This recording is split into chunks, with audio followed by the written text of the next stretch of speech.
Are live, I think. Should be live. Let me know if the music is too quiet or too loud. If it's just distracting, I don't know if I even need music for this. But I'm just going to make sure everything is set up properly.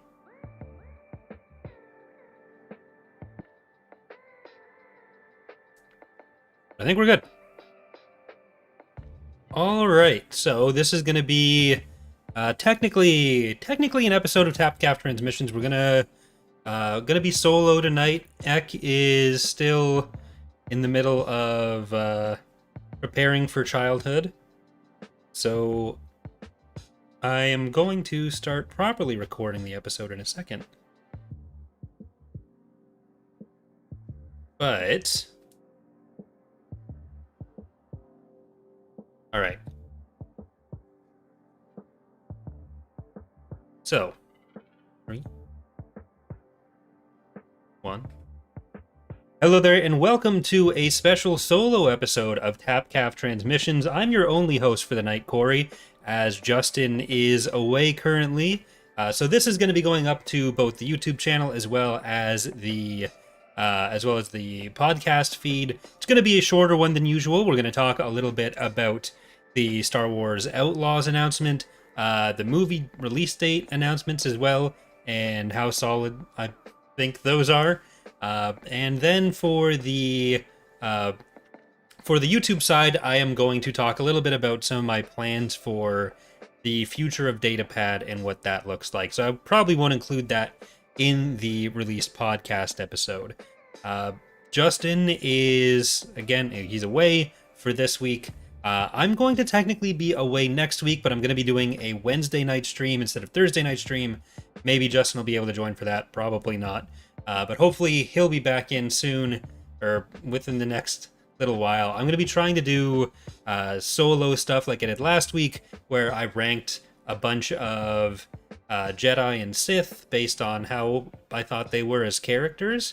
But yeah, so I guess the first major news to jump into is Star Wars Outlaws, which I thought looks really interesting. I think I'm going to really enjoy it. Some of the gunplay, Dak talked about this on Twitter as well, the gunplay and some of the other game, I think Dana just laughed really loud. Some of the gunplay and other game elements seemed a little bit slow, but I think part of that was just the person doing the gameplay wasn't very good, so it seemed like it was a bit more heavily scripted than anything. But like the ability to kind of just explore the world, depending on how big the world is, how many planets there are, having the solid the kind of seamless transition from ground to space is really cool. That was something that was going to be in Battlefront 3, which we haven't really seen in other Star Wars games, especially going between planets that way. I've seen some people take issue with calling it the first Star Wars open world games because of stuff like Galaxies and the Old Republic, even Jedi Survivor. I personally don't think... I personally don't count open world game or MMOs as open world games. I think it's kind of distinct because like the world is less of a game mechanic in a lot of those. There's some items that are placed around you're going between doing quests, especially in like Galaxies and the Old Republic, but you're kind of interacting with the game world a little bit less. So your mileage may vary on that. I'm not saying that's gotta be true for everyone, but I think that's where they're coming from when they're saying it's the first open world game.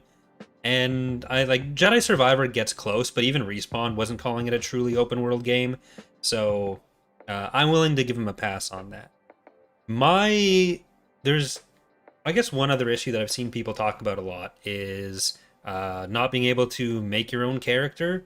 But I feel like a lot of RPGs that go like you either want to do a specific character story or you want to have the player just insert themselves as whatever. It's like if you compare even even one of the best examples of like character creation in a dedicated story would be Shepard in Mass Effect. But even then, if you think about the character traits of Shepard, it's whatever the player wants to put on them. So if you're going to have a game like Red Dead Redemption, then it makes more sense or like Grand Theft Auto, it makes more sense to have a character that is more defined like that. Because like if you talk about even Revan's character traits before they get defined in a book, there's very little going on there. You have a bit more with Mitra in KOTOR 2, because so much of the plot and what you're doing in KOTOR 2 is exploring Mitra's past choices and her relationships with different people, like the Jedi Masters. So you get a bit of a better sense for what Mitra is like, but even then, in your interactions with everyone, it's exactly what you put on to Mitra. So I I understand wanting a Star Wars open world game where you can create your own character, but I don't think it's like a flaw with Outlaws that KVS is Vest or I think it's Vest, not Voss. I keep going back and forth with that, but I don't think it's a flaw that you have a defined character like this. Uh, there was a bit of the same reaction to Cal, but nowhere near the same amount. And a lot of that ended up being like people saying they didn't want to play as a ginger, which is like it's so depressing being on the internet sometimes. But yeah, so maybe we'll get another character creator in a Star Wars game at some point. I don't think it has to be Outlaws that does it. I don't think it's a flaw with Outlaws that it's not doing it. I'm perfectly happy to like. I think it's two different kinds of games. I don't think it's one superior to the other. Like with Mass Effect 3 or with Mass Effect, what they were doing was creating a dating sim, so you need to be able to put yourself in it. Whereas Outlaws is not a dating sim, so I think that's fine. But the other issue, the other potential issue, is Ubisoft. I think it's hard to talk about anything with it and not talk about that Ubisoft is not always the best. Yeah, I do hope there will be like clothing or hairstyle customization like you have in Jedi Survivor, because like making your own takes on Cal and making him have funny hairstyles is it adds a lot to the game that I didn't think I'd care about. But yeah, so like my Ubisoft experience in the last little while, like I played Assassin's Creed a long time ago, but like my most recent Ubisoft experience is I'm one of the games I play most in my off time is Rocksmith, which is basically like Guitar Hero, but you're playing a guitar instead of like a controller shaped like a guitar. And so they had Rocksmith Plus come out, and it was changing to a subscription model. There was going to be all these songs. I was really excited for it. I was fine with the subscription model as long as there was going to be good songs in it. And it came out a year ago. It's real bad. It's not good. So Ubisoft has to make a lot up to me. And I feel like EA has kind of redeemed itself gameplay-wise in a lot of ways. Ubisoft needs to make some more steps there. But all in all, I am really excited to give it a try. I don't know if that 2024 release date is going to be kept, though. I definitely thought it looked better than the Avatar game. I was thinking about giving the Avatar game a shot before, but like it looks okay. I've never been super into Avatar. If they made an Avatar: The Last Airbender game, absolutely all over that. But Avatar, the Blue People game, the universe there, I don't know. I just found it kind of hilarious when they were doing the announcement and like it's a Navi with a rocket launcher. But yeah. But yeah, so like gunplay seems a little bit slow, but we'll see how that is in actual gameplay. Nyx is super cute.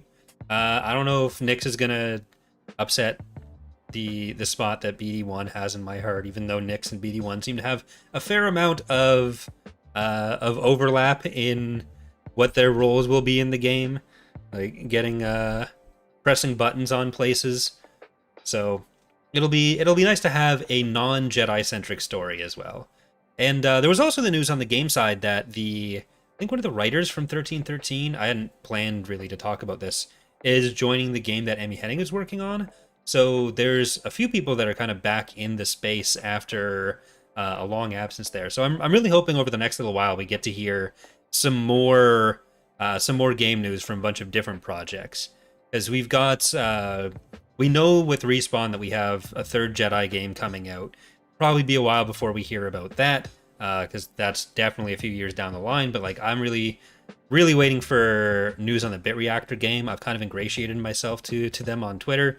I made Bit Reactor follow me by just responding to everything they ever post, and talking about how excited I am for that game, because like Star Wars XCOM is as close to information on it as we have, and just based on like interviews that Greg Force has done. So I really want to get in there. I know Templin Institute Mark feels similarly. So I think if there's multiplayer, I'm gonna see that. But yeah, so that hopefully we'll start getting some information on soon. They post a lot about how big the last few weeks have been,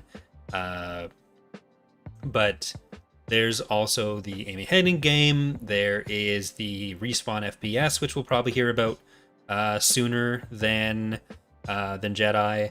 So there was the announcement a while ago, which I can't remember if it was an official announcement or a rumor. So this is possibly just completely talking out of my ass. But it sounded like the goal they had was to do 2 games per year, like a AAA game and then something that's maybe a bit smaller. And I did get some responses on when I mentioned that in a video before, that it seems like too much.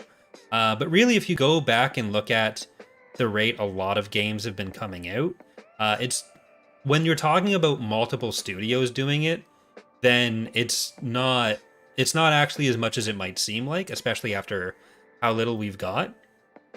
Because if you look at what EA did in a period where everyone was saying like EA is doing nothing with the license, it was one game almost every other year. Like there are a few places without a game every other year. Like if you cut off the first couple years and allow for some COVID weirdness, that is EA and their licensed studios alone doing a quarter of the total Star Wars games, with now it being open to everyone to be able to make Star Wars games. So especially if they don't always hit that exact target, I don't think it's going to be a situation where there's too much coming out, especially like you compare it to the old LucasArts periods where it's a lot coming out of one studio or one publishing branch, and a lot of those games felt a bit rushed, but people still liked them, and that was a much higher volume. So I think 2 games a year, give or take, is pretty sustainable. It's a good amount and should hopefully allow for doing a couple different genres, because we've got this open world game in Outlaws. It kind of seems like the Amy Hennig game would be an open world game ish, but we know we have a shooter, we have a tactical strategy game. There was the rumor a month or so ago that there is another Star Wars strategy game in the works, so we'll see. When are Disney Star Wars stop milking the Empire era? I mean, a lot of those decisions come from what people are pitching. It's not that, I don't know that Disney is like going to the studios and saying you have to do this particular period. Like if you look at the movies we're getting, which I guess we'll transition into now, we've got a pretty diverse set of different periods that the movies are going to be set in. Like we have Dave Filoni's movie, which is the closest we know of to an Empire era movie, and that is Mandoverse, so that's 10-15 years later. Then you have the Rey movie, which is after The Force Awakens, after Rise of Skywalker. So that's a different period as well. That's a period we've never seen before in the new canon at all, really. So there's a lot of room for new stuff there. And then is it James Mangold that's doing the 10,000-year-old Dawn of the Jedi movie? So I think there's a lot of different periods coming up with stuff. Like if you look at the TV space as well, the highest concentration of stuff there is obviously the Mando timeline, because a lot of them are Mando. Like of course we have Andor, which is in the Imperial period. But I love Andor. I'm not going to complain about that. If you look at Acolyte, that is another period that we've never really seen in live action. It's going to be connecting a bit more with the book period. That like in prior discussions on TapCaf, Eck in particular was skeptical that we'd ever see it connect to anything. So I don't think it's necessarily true that there's that like Disney is focusing too much on the Imperial period. I think if you focus on just games, then yeah, we've had the last 4 games that are exclusively Imperial period or close to it. Like Squadrons is technically a little bit later, but it's Empire versus Rebels, technically New Republic, but like, yeah. So I think there's a fair amount of variety there, and we'll see what the rest of the games are. Because I guess the other news on the game front is the issues with the KOTOR remake, with Embracer Group in particular, or more generally, because there was the KOTOR 2 situation where the restored content is not coming, so they had to give a bunch of free games out for that. Embracer Group sounds like an absolute trash fire right now. Their strategy seemed to be buy every company they possibly could, and shockingly, not great for business. But you know, when I was looking up stuff to do a video on that, which it was only a clip, but I still did a pretty short video. Finding out how much they own is just ridiculous. Like they own Gearbox, so Homeworld 3 is under their umbrella. They own Asmodee and Fantasy Flight Games, or I guess they own Asmodee, which I think owns Fantasy Flight Games. So as a fan of tabletop games, that's kind of scary, because they were talking about, okay, I don't want to see conversations about who's a true Star Wars fan. Like, if you're just going to be aggressive towards other people, please do it somewhere else.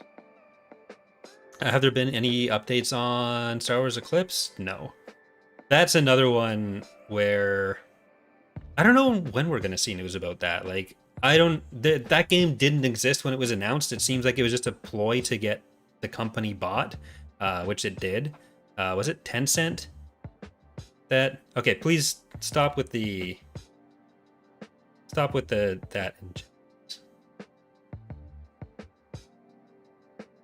I'm just gonna do that. There's no reason to.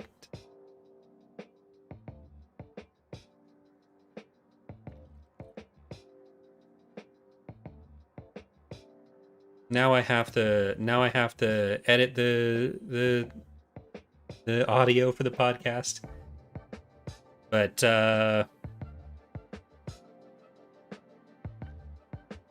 yeah, so the Embracer stuff, I'm because they were talking about focusing on cash flow.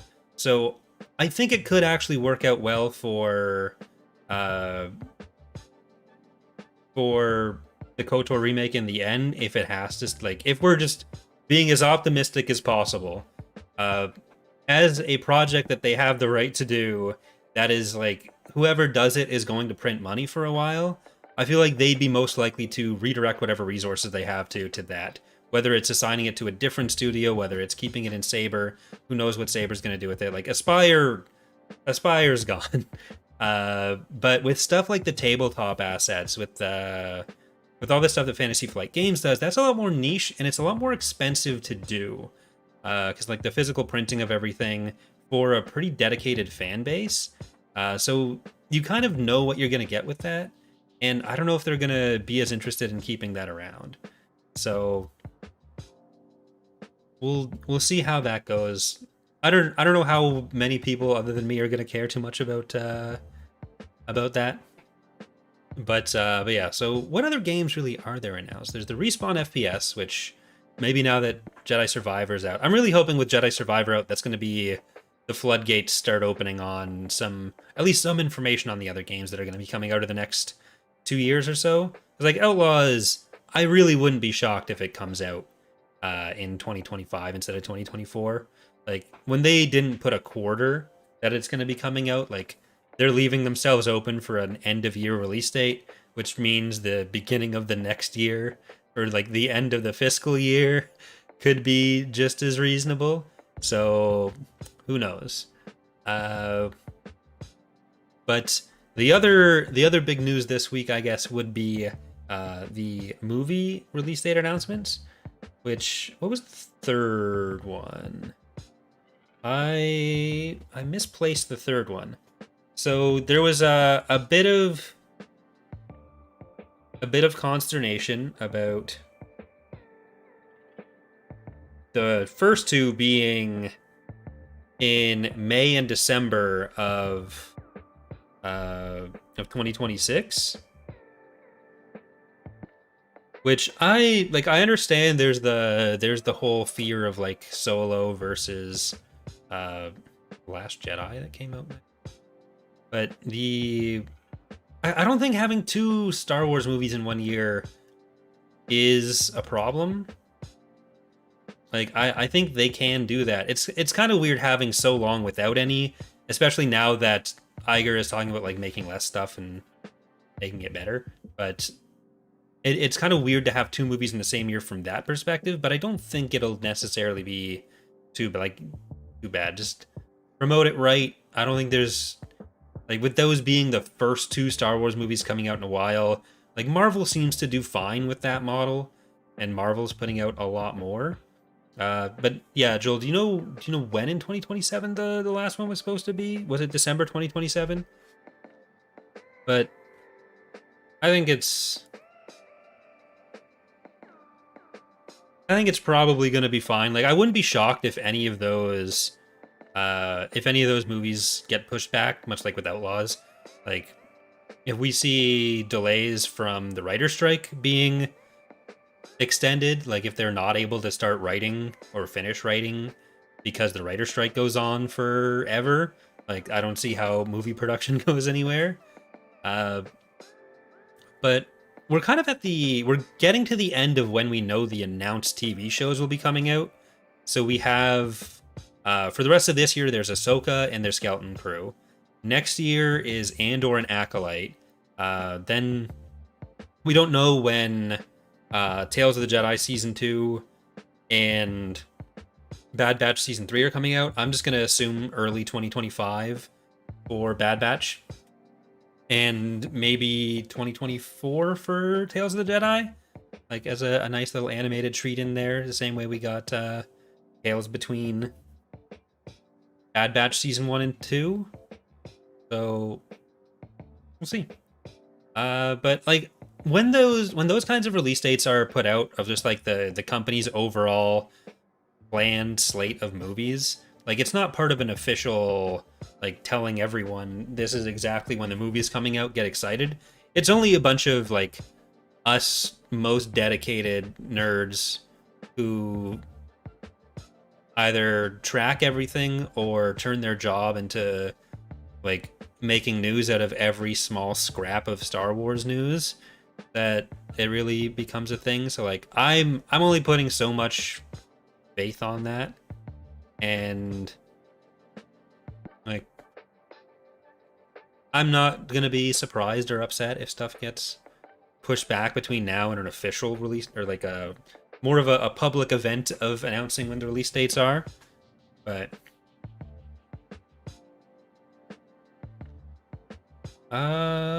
did we see any indicator of selecting a specific planet in the gameplay trailer? Seemed a bit automatic, which kind of concerns me.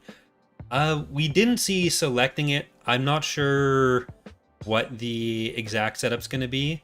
It might have been I'd have to go back and look at it. It might be a situation where like you point towards it and then engage your hyperdrive, and can go different places from there. It might have just been the way it was scripted for that particular story event. Considering it is an open world game and we have confirmation of multiple planets, I don't think it's going to be a situation where you can only go one to the next to the whatever. I think that would be a pretty safe bet, because we got like Kijimi was confirmed. There's the new planet Tasharo. There's the Aftermath, the Aftermath trilogy planet. So I'm really curious how many planets there's going to be, because we've either had confirmation or seen 5 or 6, and presumably there's going to be more.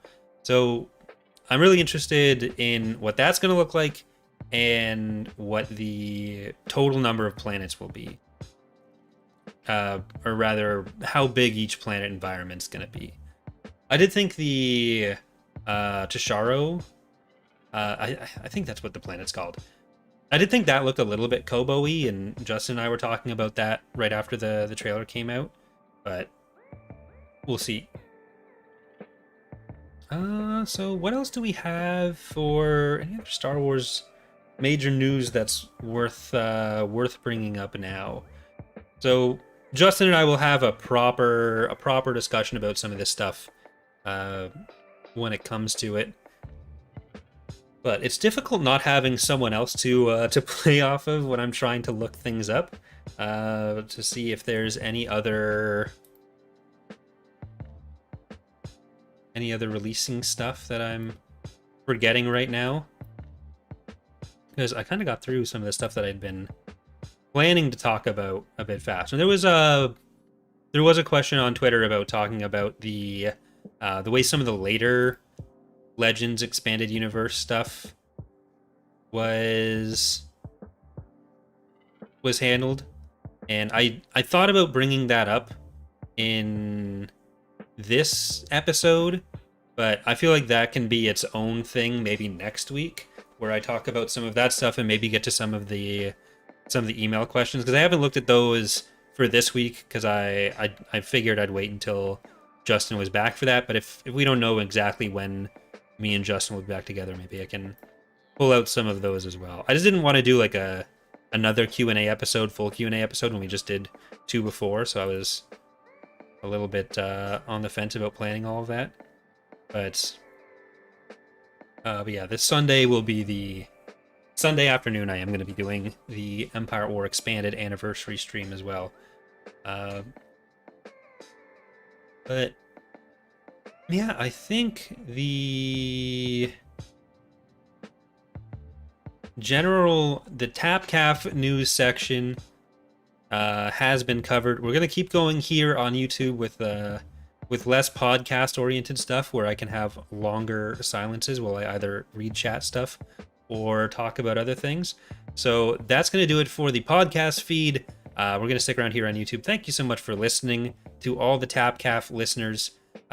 Hopefully we'll be able to get something in with Eck fairly soon, and I'll try to plan the episodes that I do solo over the next little while to be stuff that I can put up on the podcast feed as well, because I did the Jedi and Sith stuff last week. That was very visual, and it would not have made a good TapCaf. So thanks for listening.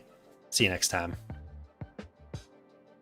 Yeah, I've been thinking about reaching out to some other people and doing episodes with them, doing something that's a bit more guest oriented. But Ilkin of Kings and Generals, he's in a similar situation to Eck, so the number one go-to there is a bit busy. I'd love to do something with Alex and Molly or Mark, and we'll see what happens. But let's see. I don't know, because I'm so with the later Legend stuff.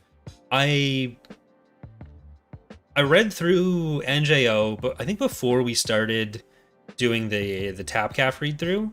So then I got to I stopped when we got to it in TapCaf, but then I started reading it. I started reading Dark Nest. I finished NJO on my own, then I started reading Dark Nest, and now I'm into Legacy of the Force more recently. So I'm gonna have some more thoughts about that, but I do think that is worth more of its own video. Kind of revisiting for the first time in a while, either Jason's handling, some of the General Denningverse thoughts, but yeah. No, Triclops is terrible. The stupid reaction thing on YouTube makes it so hard to read the comments. I don't know if it's as bad on the actual viewing page, but yeah. I'm just gonna quickly scroll up and see if I missed anything other than arguing over whether Rise of Skywalker was successful or not. All right, I'm just gonna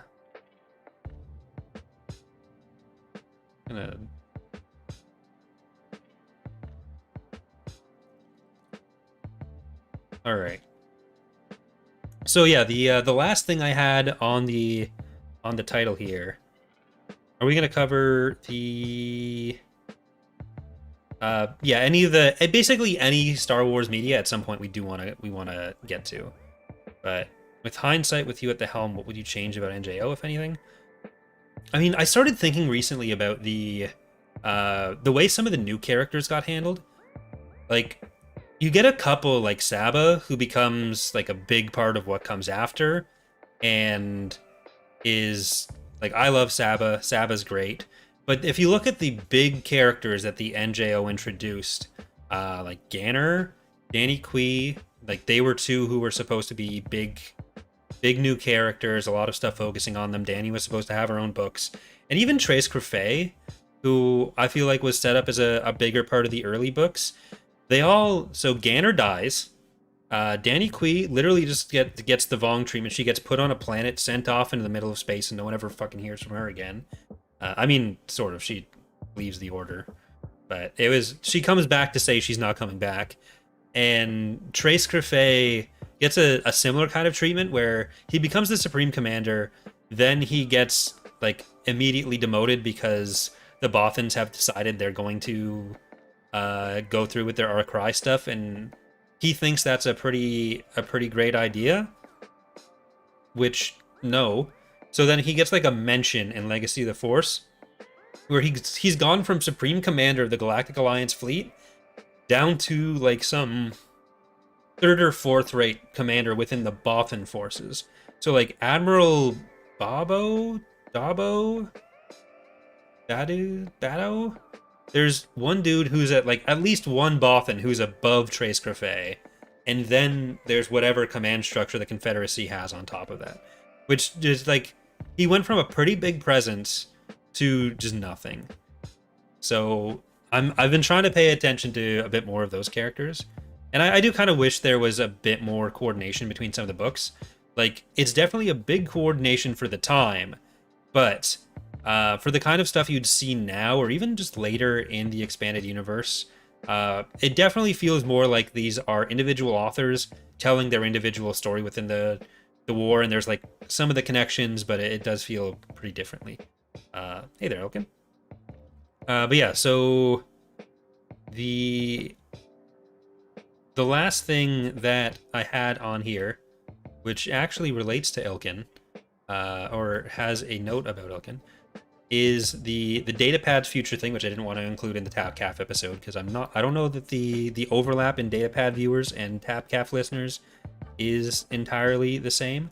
But so there's not like huge news or anything, nothing bad or super good. But I've been trying to think recently with all of my channels about like how I want to go forward to stuff, because there's been an extent to which I feel like I've been treading water, and I think working on clips has helped me in certain ways. Like, I know the clips aren't everyone's cup of tea, which is fine. That's why I put it as a separate channel rather than uploading them all to this channel. But with my gaming channel, I was coming from a position where I had a built-in audience of people who wanted news for Thrawn's Revenge. Thank you, Rise Against Them. Very appreciated. Thank you very much. New sponsor for the stream. But yeah, so I was coming from a position where I had a built-in audience for Thrawn's Revenge trying to find stuff. Then you get to the early days of Datapad, and the first video I put out, Eck shared, Eck like re-uploaded it and then was like linking to stuff. So I had a big boost in growth from that. Whereas, so like it always was like getting funneled in where like I worked hard on those things, but I had a bunch of advantages that you normally wouldn't have. So coming into the clip stuff, there was a lot of advice from people, but it was not connected to anything else that I was doing. So getting success on those videos required thinking more about growing the channel on its own or framing the content differently. And it also, having videos that were successful on their own or successful in a bigger way was helpful in kind of getting over a mental block that I've had for a long time, where I didn't think too much about uh, basically any part of the video and how it would appeal to people, whether it's thumbnails, titles, whatever, because I felt like there was never going to be a situation where I could think like 10,000 views, 50,000 views, whatever should be the baseline that I could expect to get or that I could achieve. So, uh, it helped me think more about like I'm on the same playing field as everyone else. Like I'm not at some like it's basically a form of imposter syndrome where I didn't think anything that I was going to be able to put out would be worth any of that. So when I started doing those kinds of videos, it made me a bit more confident in what I was doing with everything else. So like last year, I started doing a lot of the animated stuff. I started doing the political videos. So I was trying to, with every video, do a new thing that would in some way improve production quality. And I do feel like I started taking on too much, so I haven't been able to get to a lot of those things. But like the second part of what I've had to try to get past is the feeling of like I have all these ideas for these videos, and what if I do them poorly? So I just like think about them a lot, and then I never actually start doing them, and then I classify all that time as work that's being done. And like feedback from Ilkin has been really helpful with that, because Ilkin's always been very complimentary of like the actual video content or like the writing especially. So that's really reassuring, because like he obviously has great taste, but he knows what he's coming from or what he's talking about coming through, like knowing what works or doesn't work for him. Like Eck is also very helpful with like the SEO stuff, but I talk to him less about like the actual content. So I've been trying to think more about like what can I do with these videos. I guess this is really the best way to sum up. What can I do with each of my channels that people want to watch and that I can do in a way that people can't easily get elsewhere? So I'm trying to do more of that kind of thing.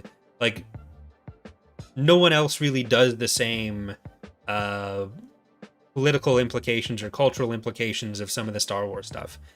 And I was kind of worried about like putting out too many, not controversial, but you never really know what the response to anything is going to be, and I've started caring less about that. Like I see a lot of people say like, oh well, if you do this sort of thing, this applies to like games, movies, whatever. If you do this sort of thing, then you're cutting off your audience, whatever. People don't want this; they want like, don't get into that field. And when you do that, I feel like that is what I had been doing with a lot of my channels, like with a lot of my videos on here, on Datapad, or on Loses, was like kind of middle of the road, no real perspective in it, and who gives a shit about that? No one's going to be interested in that. So I was thinking too hard about needing to like preempt any disagreement within the video that I just never got to doing it.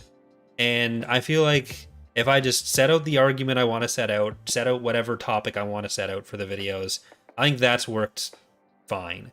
And the more I can get stuff out, the better. So moving forward with Datapad was what we're kind of all getting to, or what this is all kind of getting towards. I have a few different types of videos that I want to be able to do.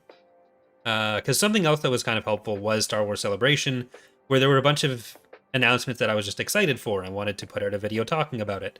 So I did like the daily recaps for some of the days, and I did like talking about specific things with just me sitting on camera like this.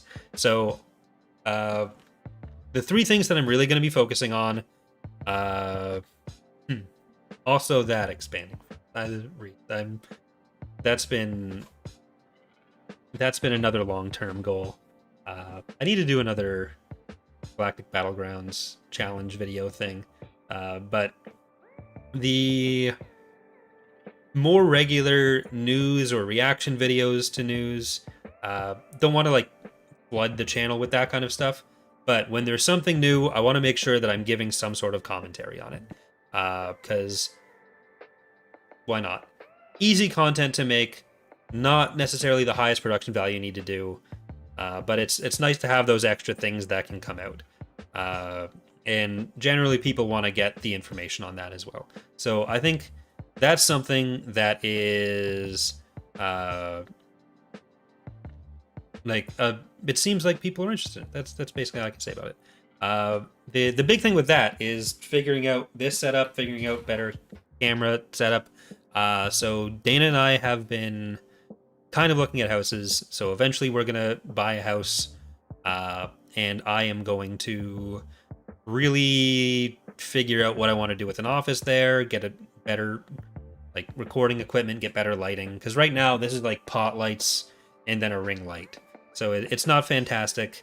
Audio setup is fine, but like, yeah, that's one type of video. Second type of video is one that I haven't done for a while, but I really enjoy doing, which is the animated stuff. So the animated campaign breakdowns, the animated battle breakdowns, and that's the one where I kind of get too much into the, oh, there's so much to do with it, and then I never actually start. So I want to do, between now and the middle of Ahsoka, I want to get right now we rent a townhouse. So I'm in a basement office, but I can't really do too much to it. So like I could like set up different lights and stuff, but the ceiling lights are what they are. I'd have to like set up a bunch of other stuff. I'd rather play in the room and be able to make whatever modifications I want to make an office studio situation. But yeah, so the animated stuff is the other thing. Between now and the middle of Ahsoka, I want to have the animated campaign videos for the Hunt for Zinj and for Thrawn. So I think the way I'm going to do those is set up a scene from the major battles, because I was thinking about it as if I needed to do like an animation of the battles, do the battle breakdowns first, and then do the animated campaign video off of that with the videos. But what I think makes more sense is doing like the still dioramas like I did for the prior ones. Make the campaign video off of that, and then expand the still dioramas into animated battle breakdowns from that, with whichever battles seem most interesting, or maybe I can do a poll or something, and then I can get multiple videos out of the animations. Because I think that's something that I do, that Wizards and Warriors does, Kings and Generals lore channel, or non-real life lore, that very few other people do. And as long as I don't step on their toes too much, they won't blow me out of the water. And so that's another thing, and especially with the assets we have with Empire War Expanded, that the rest of the team has been nice enough to let me use for video content like this. Like I have access to a lot of stuff there that a lot of other people wouldn't. Like we have one of the biggest repositories of Legends art, I think, out of anyone, like the ships and stuff, which I really don't think anyone else really has quite as much as us. So that's the second type of video. Like I also want to do I was planning on doing some KOTOR era stuff, like Mandalorian Wars breakdowns, that kind of thing, in conjunction with news coming out about the KOTOR remake. That seems like that's not going to be for a while, so I'll see what goes on with that. Maybe do it to plug Revan's Revenge as well. Because I think the channels are getting to the point where it's not just like the Empire at War content directs people to the channels. I feel like the audience is a bit bigger and more diverse now than it has been before. But yeah. Lore deep dive videos are, I guess I should say there's four kinds of videos that I'm going to be focusing on. But the third type are the politics of X, or looking at different topics through X lens. Not Justin's, but like X, the letter X, not the EckhartsLadder. So the biggest examples of those are obviously the Senate breakdown video, so federalism there. There was the ones I did more recently, like the outbound flight politics, like even the election breakdowns a year ago that didn't really go super far. But so more videos like that. I think even doing just some like straight up, here's political theory, here's how it applies to Star Wars, which was closer to what the realism video was more recently. But even just like a straight up neo-realism or realism in Star Wars, bam. Constructivism in Star Wars, bam. Marxist analysis of Star Wars, which is close to what I'd be getting to with the world systems theory video, which I've been wanting to do for a while. That's probably going to be the next one.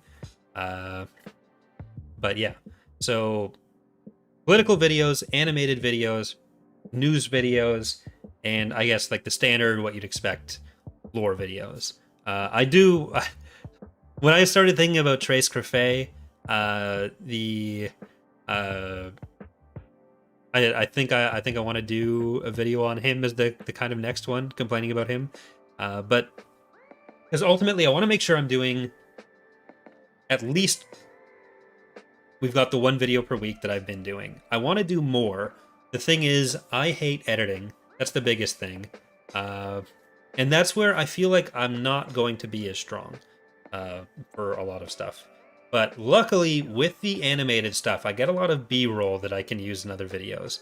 Because like the downside with the animated stuff is often if I'm doing a battle or a particularly intensive campaign map, that can be up to 40 hours of work. Which if you have a standard job, that's the whole week gone. And if I'm trying to get like Datapad, loses, and some clips, that's not great. So like I started the Common History channel, which I do want to expand on, but the other thing with learning from the clips channels is that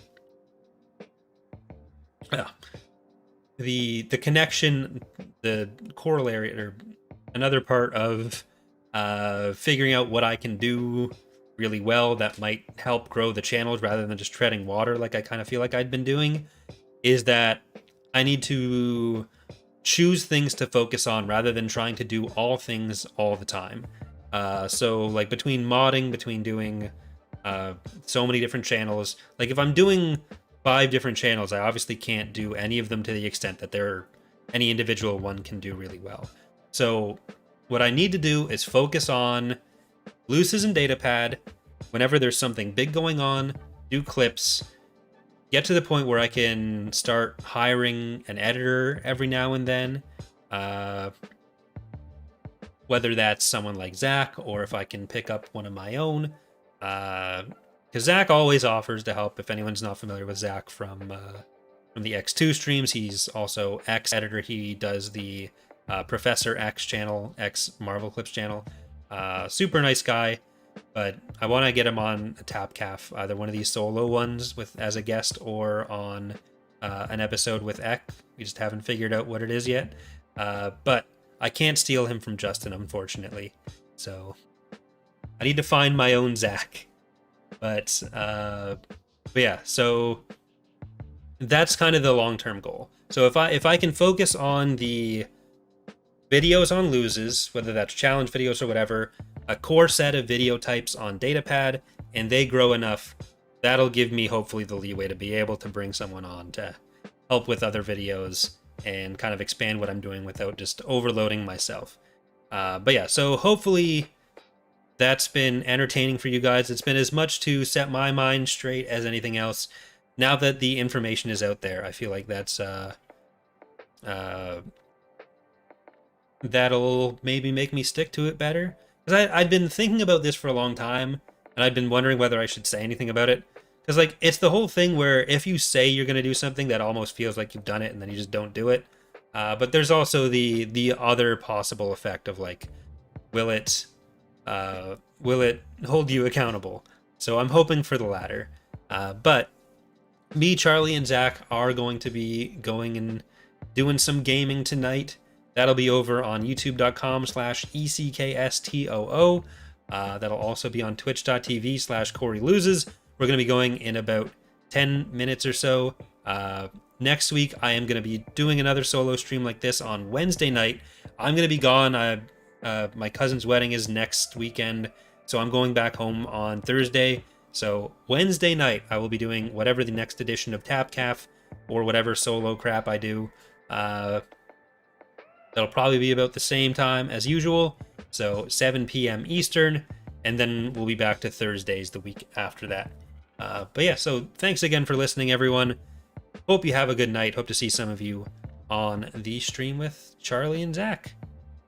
If not, I mean, you made your own choice. You can keep making your own choices. Fine.